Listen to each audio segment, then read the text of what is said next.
हम लोग बात कर रहे थे एनसीईआरटी किताबों के बारे में।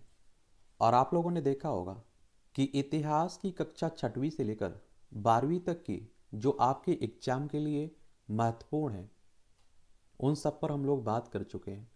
और कक्षा 11वीं 12वीं की आर्ट एंड कल्चर की भी, संस्कृति की भी किताबें हम लोग कवर कर चुके हैं। आज की इस क्लास में हम लोग भूगोल की कक्षा छठवीं की किताब के बारे में बात करेंगे, जिसका नाम है पृथ्वी हमारा आवास। और आप सभी जानते होंगे कि अगर आप लोग यूपीएससी, आईएएस यानी कि सिविल सर्विस और स्टेट पीसीएस की तैयारी करते हैं, तब आप लोगों से कहा जाता है कि आप लोग एनसीईआरटी जरूर पढ़ें, उनके बिना कुछ नहीं उखड़ने वाला है। तो पढ़ना भी चाहिए, मुझे लगता है, मेरी राय तो यही है, फिर बाकी आपकी इच्छा है। और एनसीईआरटी आपको बताती हैं और आपको समझाती हैं सब कुछ। आप देखिए, आपका बेस मजबूत करती हैं। और 2 से 3 बार अगर आप लोग एनसीईआरटी पढ़ लेते हैं ना, तो आप आसान आसमान में होंगे।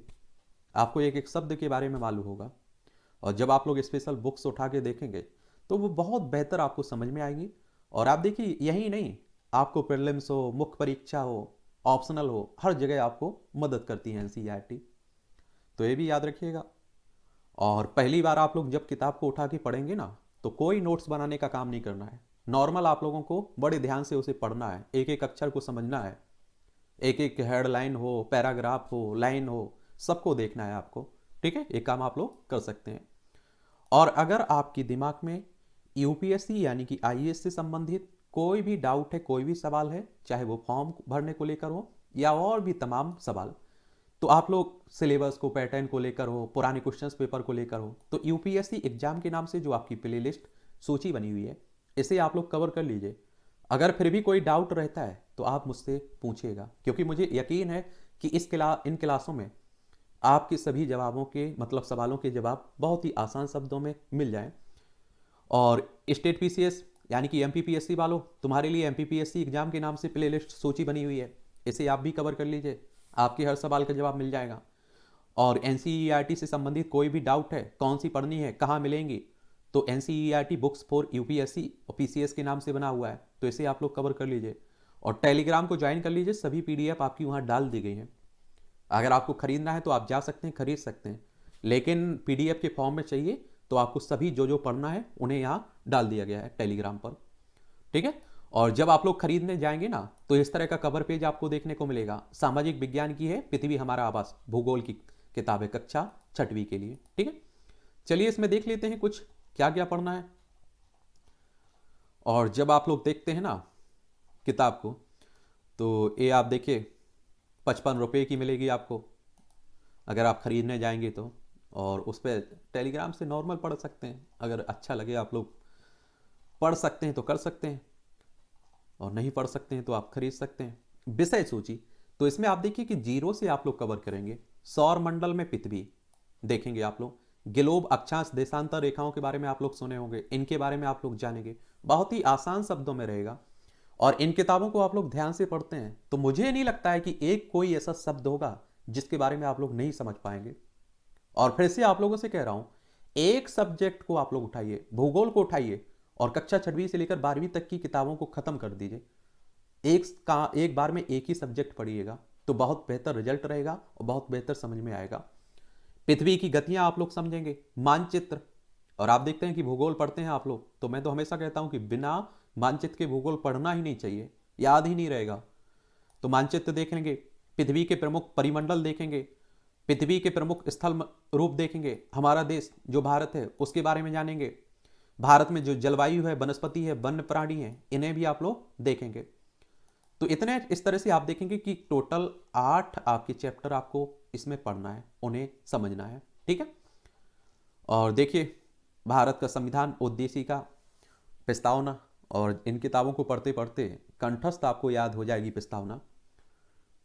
हम भारत के लोग भारत को एक संपूर्ण प्रभुत्व संपन्न समाजवादी पंथ निरपेक्ष लोकतंत्रात्मक गणराज्य बनाने के लिए उसके समस्त नागरिकों को सामाजिक, आर्थिक और राजनीतिक न्याय, विचार, अभिव्यक्ति, विश्वास, धर्म, उपासना की स्वतंत्रता, प्रतिष्ठा और अवसर की समता प्राप्त कराने के लिए तथा उन सब में व्यक्ति की गरिमा, राष्ट्र की एकता और अखंडता सुनिश्चित करने वाली बंधुता बढ़ाने के लिए दृढ़ संकल्प होकर अपनी इस संविधान सभा में आज तारीख 26 नवंबर 1949 को इद्दत द्वारा इस संविधान को अंगीकृत, अधिनियमित और आत्मर्पित करते हैं।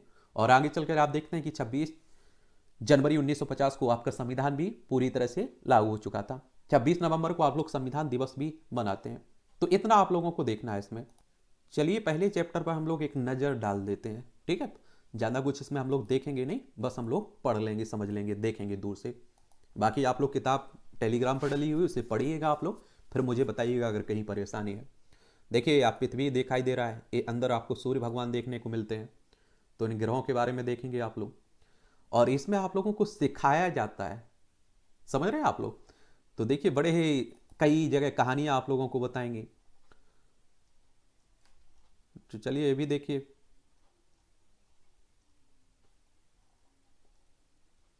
ये आप देखिए, ये आप लोगों को दिखाई दे रहा होगा, सूर्य भगवान है, बुध, फिर आप देखते हैं ये आपका शुक्र, पृथ्वी, मंगल, ये सब आप लोगों को देखने को मिलेंगे।